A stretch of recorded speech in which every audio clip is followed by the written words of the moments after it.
Hello everyone, NK education channel पर आप सभी का बहुत बहुत स्वागत है। कैसे हैं आप सभी? सीटेट की अच्छी तैयारी चल रही होगी। आज हम आपको बताएंगे कि सीटेट के बिल्कुल अंतिम टाइम पर आप किस प्रकार से तैयार होके जाएं, किस प्रकार से जो क्वेश्चंस आपको नहीं भी आते हैं उन्हें आप कैसे अटेम्प्ट करें। और मेरा टारगेट तो ये नहीं है कि सिर्फ आप 90 लाएं, 90 प्लस लाएं, क्योंकि जब हम 90 प्लस लेके चलेंगे तभी हम अपनी क्राइटेरिया को और अच्छे से पार कर पाएंगे। तो सबसे पहले हमें अपनी स्ट्रेटजी बनानी होगी और एक जो तुक्का विधि होती है, जितनी तैयारी हमने आपको कराई है वो तो हम करा ही चुके हैं आपको तैयारी, और आपने कर भी ली है, अच्छे से कर ली है। चाहे वो एसएसटी का पोर्शन था, ईवीएस का था, इंग्लिश का था, हिंदी पेडागोजी था या पूरा ही शिक्षा शास्त्र था, आपने अच्छी से तैयारी की है। उसके साथ साथ हमारे बहुत से स्टूडेंट्स ऐसे भी होते हैं कि जिनके कमेंट्स आते हैं कि मैम कुछ ऐसा भी बता दीजिए जो क्वेश्चंस हमें नहीं आते हैं तो हम उन्हें कैसे अटेम्प्ट करें, ताकि हमारे मन में 1% भी ये डाउट ही ना रहे कि टेस्ट क्लियर होगा या नहीं होगा। सबसे पहले मेरे प्यारे बच्चों, मैं आपको बता दूं कि आपको ये जो परीक्षा है ना वो इस प्रकार से देनी है कि जैसे कि आपकी लास्ट परीक्षा है। क्यों? क्योंकि आपको तब मोटिवेट होना है, क्योंकि अभी बहुत सारी और वैकेंसीज निकलेंगी। सीटेट एक बार क्लियर कर लीजिए, आपका लाइफ टाइम रहेगा, तो आपका ये बार बार सीटेट को तैयार करने का जो मैटर है वो ही खत्म हो जाएगा। फिर आपका जो फोकस होगा ना वो चाहे DSSB में वैकेंसी निकलती है, चाहे बीपीएससी में निकलती है, चाहे जिस भी स्टेट में निकलती है, और आप जहां से भी बिलोंग करते हैं आप उसकी तैयारी कर सके, चाहे वो सुपर टेट कुछ भी है, आप उसकी तैयारी कर सके, ना कि सीटेट पर ही आप फोकस कर सके। तो उसमें मैं अपने उन स्टूडेंट्स के लिए भी लेके आई हूं जिन क्वेश्चंस में हम मान लीजिए अटक गए हैं, उन्हें हम अटेम्प्ट नहीं कर पा रहे, तो उन्हें हम कैसे करेंगे अटेम्प्ट। तो सबसे पहले तो आपको बहुत मोटिवेट होना है और आपको सोचना है कि ये टेस्ट हमारा 101% क्लियर होगा। पूरे एनर्जेटिक रहिए और अच्छी तरीके से जाइए, हमारी भी गुड विशेस आपके साथ रहेंगी। अब इसमें आपको स्ट्रेटजी क्या अपनानी है वो मैं आपको बता देती हूँ। मैंने उनको लिख लिया है, पॉइंट बना लिए उनको, ताकि आपको अच्छे से बहुत स्पीड में बता सकूं, वीडियो ज्यादा लंबा ना हो। तो उनको मैंने पूरा अच्छे लिपिबद्ध उनको कर लिया है। सबसे पहले आपको क्या करना है, अपना टाइम मैनेजमेंट आपको रखना है। टाइम मैनेजमेंट सबसे पहले होता है, और एक आपको मोटिवेट रहना है। दो चीजें ऐसी प्लस पॉइंट होते हैं जो हमें किसी भी परीक्षा को पास कराने में आसान होते हैं, एक मोटिवेट, एक टाइम मैनेजमेंट। एक आप टाइम मैनेजमेंट करिए, मॉक टेस्ट ज्यादा से ज्यादा करिए, यही वो स्कीम्स है जिन्हें आप सीटेट क्लियर कर पाएंगे।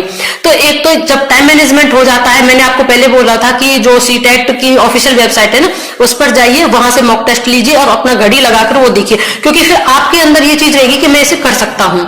इसके बाद जो पॉइंट्स मैंने लिखे हैं मैं उनको बता दूं कि जिन क्वेश्चंस को आप नहीं कर पा रहे तो उन्हें किस प्रकार अटेम्प्ट करेंगे। सबसे पहले आपको क्या करना है कि आप पूरा पेपर में जो क्वेश्चंस आपको अच्छे से आते हैं ना उनको अटेम्प्ट कर लीजिए।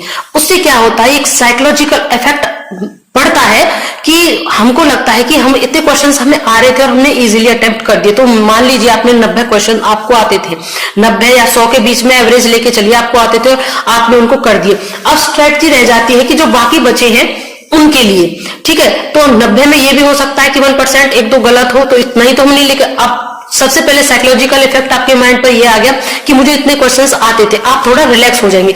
उसके बाद आपको स्ट्रेटजी उनकी बनानी है जो क्वेश्चंस आपको नहीं आते हैं, ठीक है। ये तुक्का वाली ही स्कीम में बता रही हूँ बच्चों, मैं आपको कोई तुक्का का अलग से कुछ नहीं होता। जो बहुत से तुक्का वाली वीडियोस आपको मिलेंगी जो ये कहेंगे कि ए का सीरीज कर दीजिए, बी का सीरीज कर लीजिए, क्योंकि नेगेटिव मार्किंग तो है नहीं पूरा करना। ये बात सही है, नेगेटिव मार्किंग नहीं है, और मैं भी आपसे कहूंगी कि पेपर को छोड़ के नहीं आ रहा है, 150 ही क्वेश्चन आपको अटेम्प्ट करने, लेकिन ये कोई तुक्का की स्कीम नहीं कि ए या बी या सी किसी एक ऑप्शन को पकड़ लिया और आपने पूरा उसको कर दिया।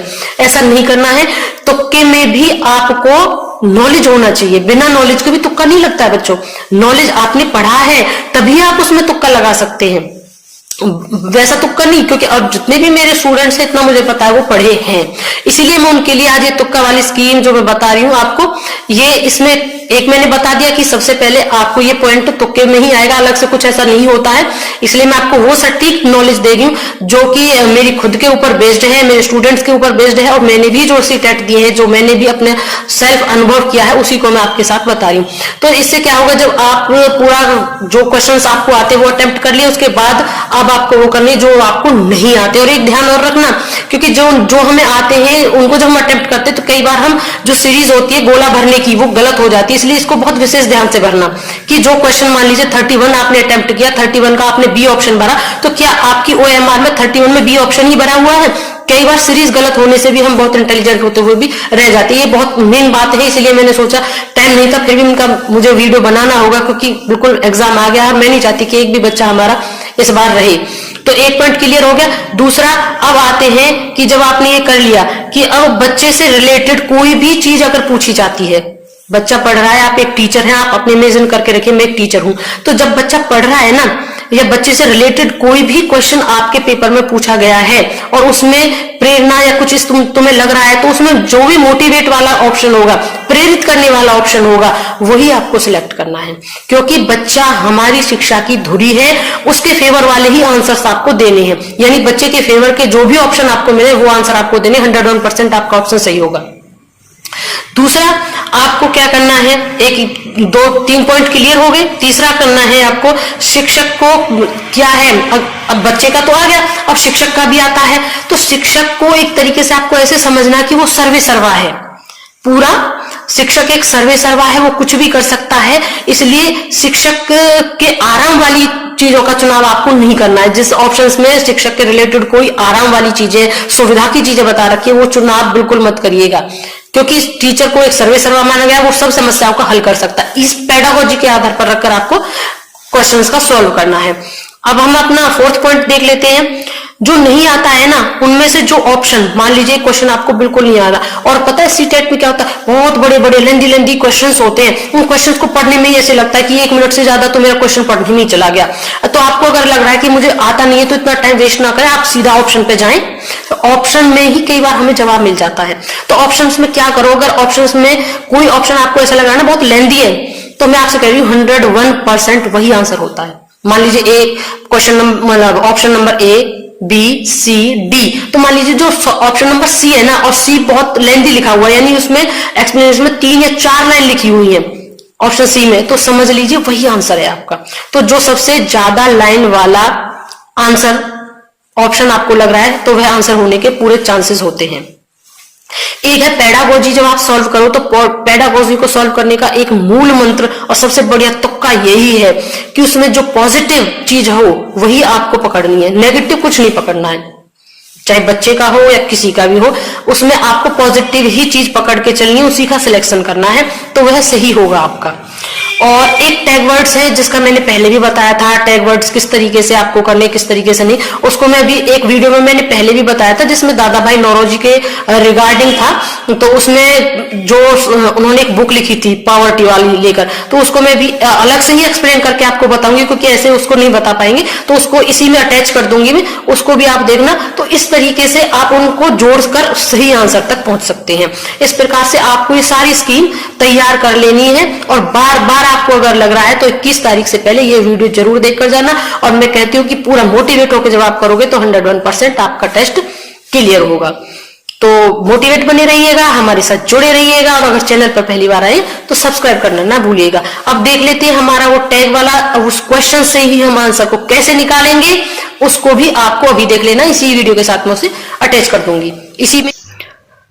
तो बच्चों ये है वो क्वेश्चन, यहाँ पर देखें, आपको फॉर एग्जाम्पल समझाने के लिए इस क्वेश्चन को देखें, दादा भाई नौरोजी वाला, कि पुस्तक पॉवर्टी, यहाँ पे पुस्तक है ये, poverty and British rule in India के व्यापक विषय यानी थीम के बारे में है। तो यहाँ पर ब्रिटिश भारत सरकार के अभिशासन और प्रबंधन संचालन। दूसरा है औपनिवेशिक काल में मुख्यतः बुनकरों को दिए जाने वाले वेतन के भुगतान।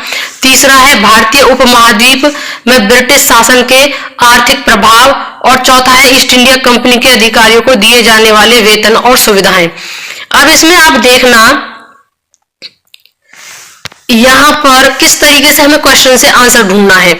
यहाँ पर इन्होंने पॉवर्टी, गरीबी एंड ब्रिटिश रूल, तो हमें दो मेन चीज, मैंने कहा था हमें मेन पॉइंट को पकड़ लेना, तो इसमें हमने पॉवर्टी है मेन चीज और ब्रिटिश रूल है। तो इनमें से किस ऑप्शन में आपको ये दोनों चीजें मिल रही है, कि पॉवर्टी यानी अमीरी गरीबी से संबंधित कोई चीज और ब्रिटिश रूल से संबंधित कोई चीज। तो देखिए दोनों ही चीजें मिलनी जरूरी है। यहाँ पर ब्रिटिश भारत सरकार के अभिशासन और प्रबंधन संचालन, केवल एक चीज मिल रही है ब्रिटिश रूल, दूसरी नहीं मिल रही है, यानी आर्थिक की कोई बात नहीं है। और दूसरा ऑप्शन देखिए, औपनिवेशिक काल में मुख्यतः बुनकरों को दिए जाने वेतन वाले वेतन के भुगतान। और इसमें केवल बात इसमें ब्रिटिश रूल की नहीं हो रही है, वेतन की आर्थिक वाली बात आई तो है लेकिन रूल की नहीं आई है, जबकि यहाँ पर दोनों बातें आनी जरूरी है। इस तरीके से हम उनको टैग करेंगे, वर्ड को टैग करना है। तो तीसरा ऑप्शन जो है भारतीय उपमहाद्वीप में ब्रिटिश शासन के आर्थिक प्रभाव, इसमें देखिए आप दोनों चीजें आई हैं मेरे बच्चों, ब्रिटिश शासन आया है और आर्थिक प्रभाव दोनों। यहाँ पर पॉवर्टी है तो पॉवर्टी तो आर्थिक उसमें आ गया, भैया मेरी गरीबी दोनों आर्थिक सिचुएशन में आएंगी, और ब्रिटिश रूल जो शासन है वो यहां पर आ गया, तो दोनों चीजें आ गई। तो राइट आंसर इज दी भारतीय महाद्वीप में ब्रिटिश शासन, राज व आर्थिक प्रभाव, ये इसके व्यापक विषय में उनके बारे में उन्होंने लिखा था। और जो चौथा है ईस्ट इंडिया कंपनी के अधिकारियों को दिए जाने वाले वेतन और सुविधाएं, तो इसमें भी केवल वेतन और सुविधाएं, उसके रूल या शासन के बारे में कुछ नहीं है। तो इस तरीके से हमें क्वेश्चन को देखना है, वहीं से उसका आंसर हमें ढूंढकर निकाल लेना है। आई होप आप अच्छे से समझे होंगे और कमेंट करके जरूर बताइएगा, मोटिवेट रहिएगा। हमारी चैनल की तरफ से आपको अग्रिम शुभकामनाएं हैं, और अगर अभी तक चैनल सब्सक्राइब नहीं किया है तो बच्चों चैनल जरूर सब्सक्राइब करना है। Okay, thank you and thanks for watching.